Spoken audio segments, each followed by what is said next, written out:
Hello, it is Topical Tuesday, January 23rd, 2024. Steve Sipress here on an extremely rare, gloomy, rainy, cloudy day, all day here in usually way too hot and way too sunny Phoenix, Scottsdale, Arizona area. We need the rain, but we're certainly not used to having it all day, not down here. Brings back the memories of living up north my entire life in the northern east, mostly northeastern part of the U.S. anyway. Boeing is in the news. You may have heard or seen the video, crazy video of a door blowing out mid-flight, like 30,000 feet up in the air or whatever, and some kind of bolt was loose, and then inspections come, and now the government says, oh, they got to ground lots of planes for a long time, and now the CEO of United is barking at Boeing and saying, you're costing us to have a loss in the first quarter because you're grounding all of our planes, and we might never buy another plane for you ever again. Here's the thing. According to an article in the New York Times today, now, of course, New York Times, meaning take it with a grain of salt, perhaps no publication has been responsible for more wrong information over the past, 100 years or so than the New York Times, of course. Especially lately, they've really ramped up their crazy misinformation. But if true, this article contends that Boeing's problems date back to decades ago, where they got away from quality being job one and focusing on quality and safety of the airplanes. They went to profit at all costs, slashing costs and not listening to the engineers and saying, screw safety, let's make more money.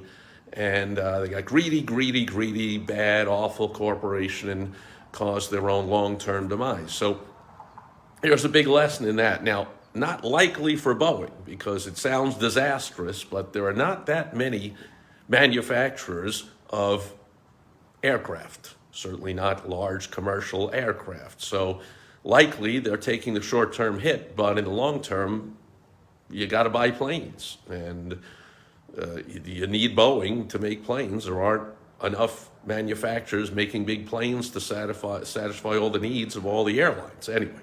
But for you and I, for small businesses, this is a very important lesson. And I call having a quality product or service the ante to get in the game. Marketing being the most important part of any business, of course. Without cash, the business dies.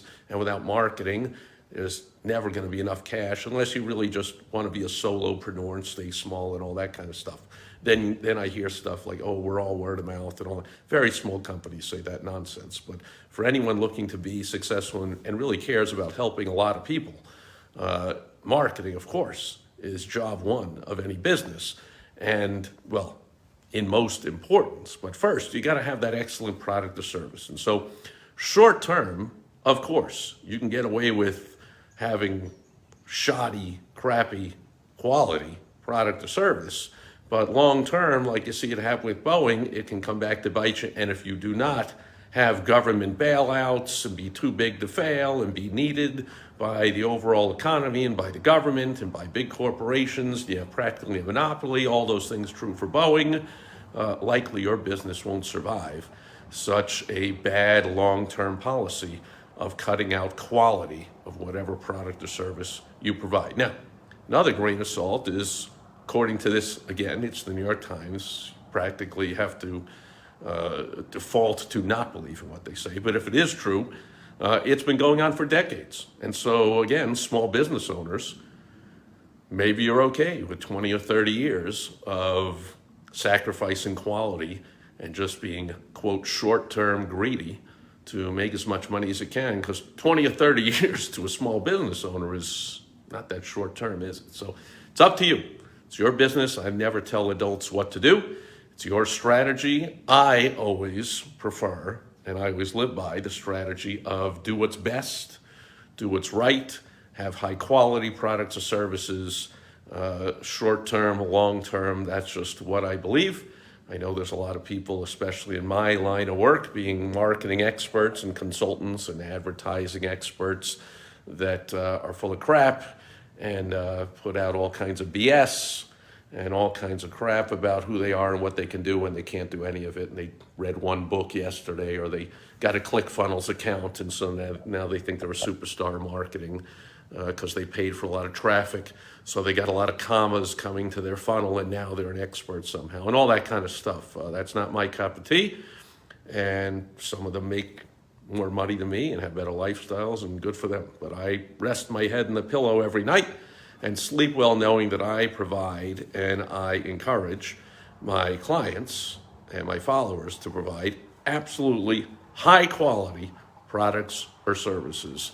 All my marketing strategies and tactics and suggestions work a lot better when you do. So actually, you do make more money as well. Anyway, that'll do it for Topical Tuesday, January 23rd, 2024. Thanks for being here with me today, and I will catch you back here again tomorrow when I believe the sun is going to be back out, as it usually is here, on World Wide Web Wednesday. Catch you then.